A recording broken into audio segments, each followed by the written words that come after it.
Olá pessoal, aqui quem fala é o professor Andenberg para mais uma aula de Geografia do oitavo ano, tá bom?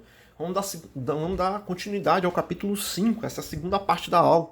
Capítulo 5, Regionalização Físico-Cultural do Globo. A parte 5, essa segunda parte da aula a gente vai trabalhar o tópico 4, que é as noções de velho, novo e novíssimo mundo, tá bom? Já sabemos o que é o velho mundo, né? E por que o bloco continental formado pelo Euroásia e pela África é chamado de Velho Mundo? Evidentemente é caracterizado por uma noção de que, através dos povos, dos seres humanos que viveram aí, que são as primeiras vidas humanas, veio da África, então depois se estabeleceram na Ásia e da Europa, são os mais antigos e que foram os que estabeleceram isso aí, né? E aí vai tratar-se aqui. Evidentemente, não é porque ele se formou antes dos demais. Uma prova disso é que as suas rochas não são mais antigas do que as dos outros continentes. Na realidade, todos os continentes possuem rochas recentes e outras bastante antigas. Portanto, não podemos afirmar com precisão que no aspecto físico algum continente é mais velho do que o outro. Então, de onde vem os termos velho, novo e novíssimo humano? Isso aqui é uma concepção cultural, galera, uma concepção humana. É uma interpretação humana dos continentes. Não é no sentido geológico, é uma compreensão e interpretação dos aspectos culturais, histórico, beleza? Esses termos referem à história humana, ao processo de descoberta e colonização das diversas regiões do planeta por parte dos europeus. É uma base e uma interpretação eurocêntrica. Não são termos baseados na geologia, na idade dos terremotos, dos terrenos, perdão, mas sim na história das sociedades. A Euroásia e a África receberam o nome de Velho Mundo porque foi aí que surgiram as mais antigas civilizações de que se tem conhecimento. Ao norte da África e em partes da Ásia desenvolveram-se há cerca de 7.000 a 3.000 anos sociedades como Fenícia, a Suméria, a Síria e a Egípcia, oriunda da região do Crescente Fértil, a maioria delas. A maioria delas não, todas elas, né? Do Crescente Fértil. Também foram encontradas em certas regiões do Velho Mundo, na África principalmente, como também na China e no Oriente Médio, fósseis ou esqueletos dos mais antigos gênero Homo, em especial o Homo sapiens, que é o atual ser humano. Desta forma, tanto o aparecimento da nossa espécie, o Homo sapiens, como das civilizações mais antigas, ocorrido há cerca de 7.000 anos, ocorreram em regiões da África, advento do Homo sapiens, e da Ásia, as primeiras civilizações da região, hoje conhecidas como Oriente Médio. Segundo, a teoria científica mais aceita atualmente parece que nossa espécie, o Homo sapiens, surgiu inicialmente na África há cerca de 220.000 a 300.000 anos, e somente há cerca de 70.000 a 80.000 anos é que alguns grupos migraram para a Ásia e Europa, continentes interligados com a África, tendo posteriormente ocorrido migrações da Ásia para a América e para a Oceania. Desta forma, todos os seres humanos têm ancestrais africanos, ou seja, nossa origem como espécie encontra-se no continente africano.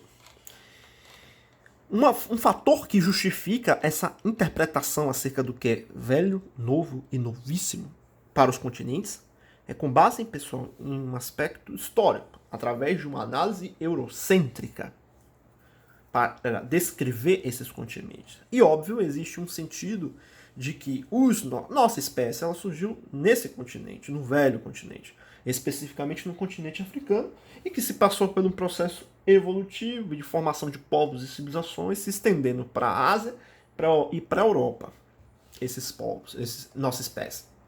Entretanto, na Europa, que surgiu a chamada civilização ocidental, a partir do século XV, com as chamadas grandes navegações, a sua expansão marítimo-comercial e principalmente após a Revolução Industrial, acabou dominando o mundo. Por isso a Europa às vezes é conhecida de forma equivocada como o berço da civilização. Na verdade, ela é o berço somente da civilização ocidental e não das primeiras civilizações. O sentido de berço da civilização, na verdade, vem da África, né, e da Ásia. Porque as primeiras civilizações complexas surgiram nesses dois continentes. A cultura e a civilização ocidentais começaram na Europa, obviamente, com os gregos, o sentido dessa ideia da compreensão de civilização ocidental há mais de 2.800 anos.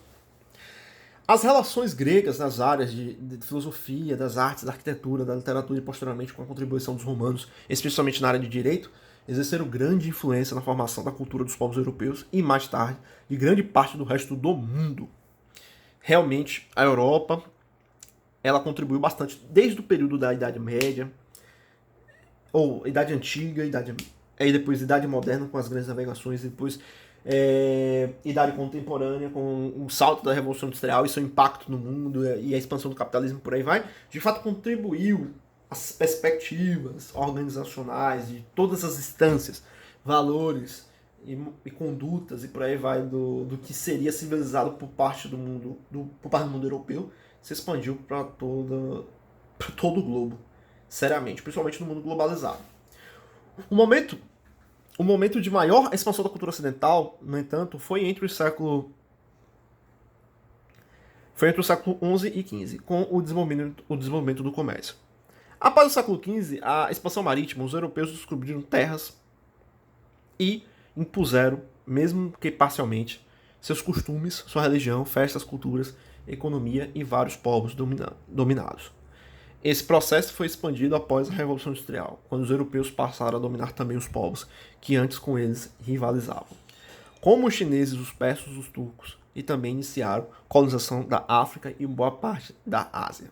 Que eu acabei de falar sobre o processo da expansão na etapa da Idade Contemporânea, quando ocorre a Revolução Industrial, quando os europeus, através os grandes países europeus altamente industrializados começam a expandir seu mercado para além da ótica regional e sim para uma perspectiva internacional, que resultou também em uma política de dominação entre outros povos, colonizando outros povos na África e na Ásia.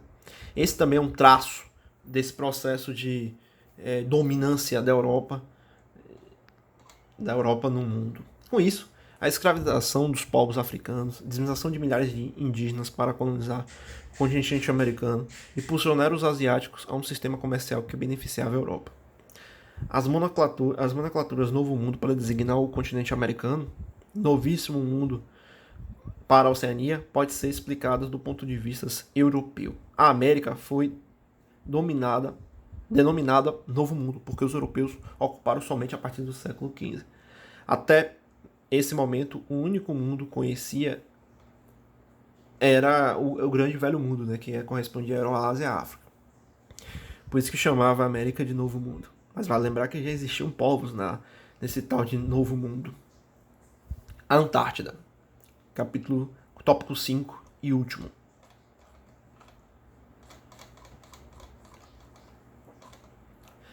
Vamos lá, vamos falar desse último aí, que não tá nem no novo, nem no velho e por aí vai. Não tem adjetivo. Por quê? Porque não há a caracterização de dominância. Porque esses adjetivos de novo, velho e novíssimo têm um caráter eurocêntrico. É centralizado nas perspectivas das ideias europeias. Vamos lá, os europeus também chegaram a essa região. A Antártica, ao contrário de outros continentes, não é habitado por nenhum povo. Ele é basicamente é um mundo natural, de terras congeladas. É um habitat de pinguins, focas, leões marinhos e outros animais que conseguem viver em temperaturas muito baixas. Lá não existe cidades e nem áreas agrícolas. Esse território não foi dividido em países e ninguém reside ali de forma permanente. Somente pesquisadores, né? Isso, estações e bases científicas. No entanto, algumas nações reivindicam partes desse território. Como é que se dá, né? A reivindicação por parte desses territórios. Como se deu, na verdade. A Antártida, pessoal, apresenta temperaturas extremamente baixas. Extremamente baixas. Uma camada de gelo cobre o solo, impedindo o cultivo e o congelamento e congelando os rios. A espessura dessa geleira às vezes chega a 4 km.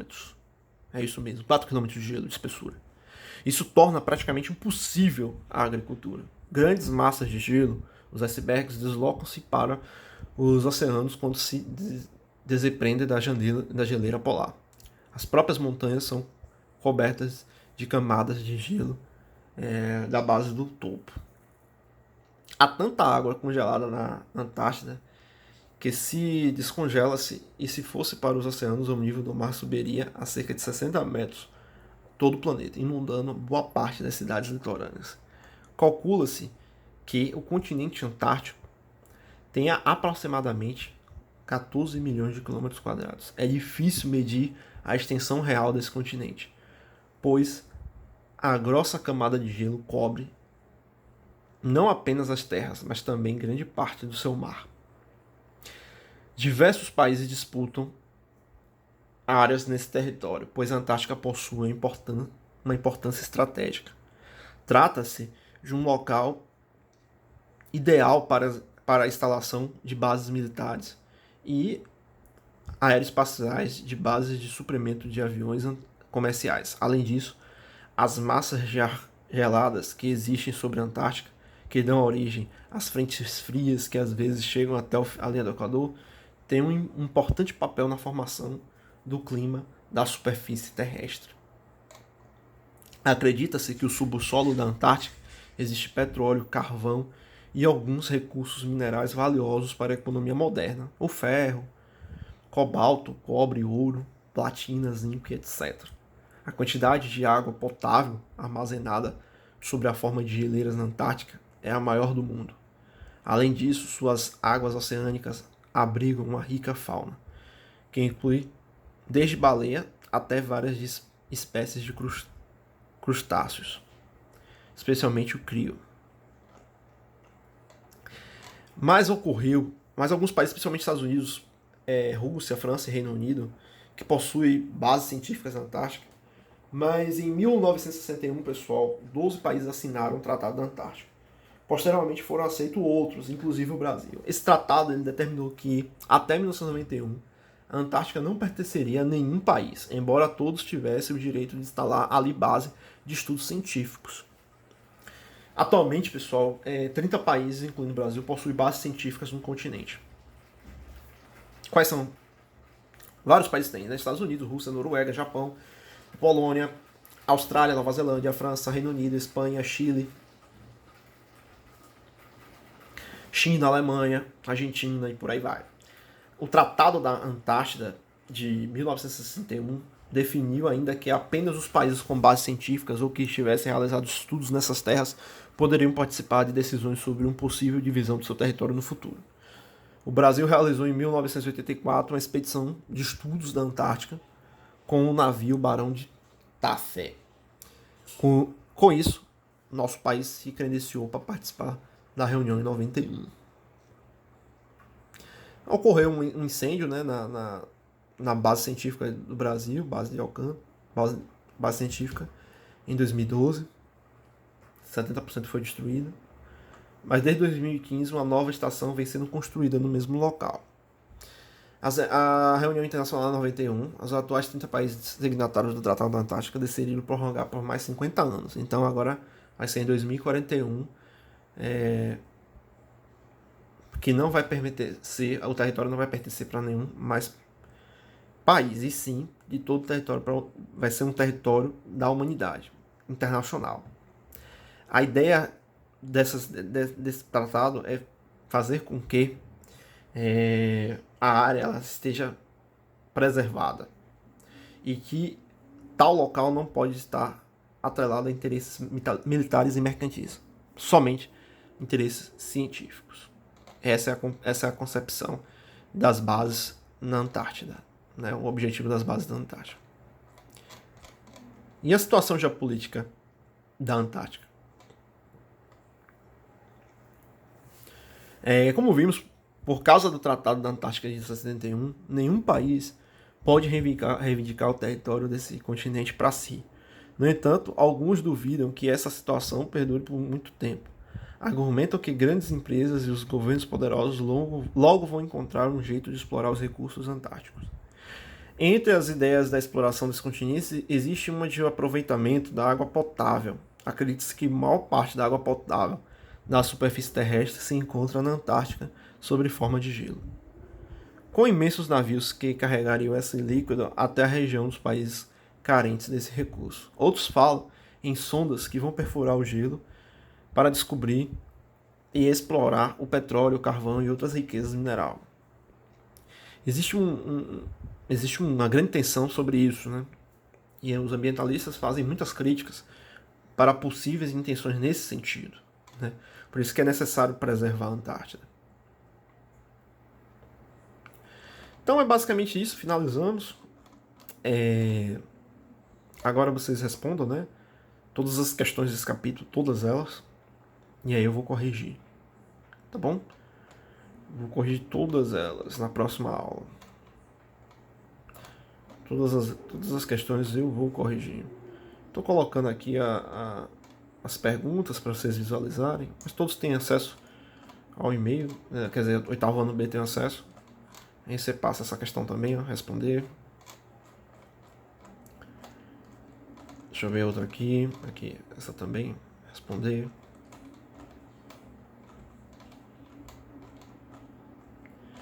Capítulo muito legal. É isso, pessoal. Só isso. Finalizamos aqui, né? E até mais. Tchau, tchau, galera.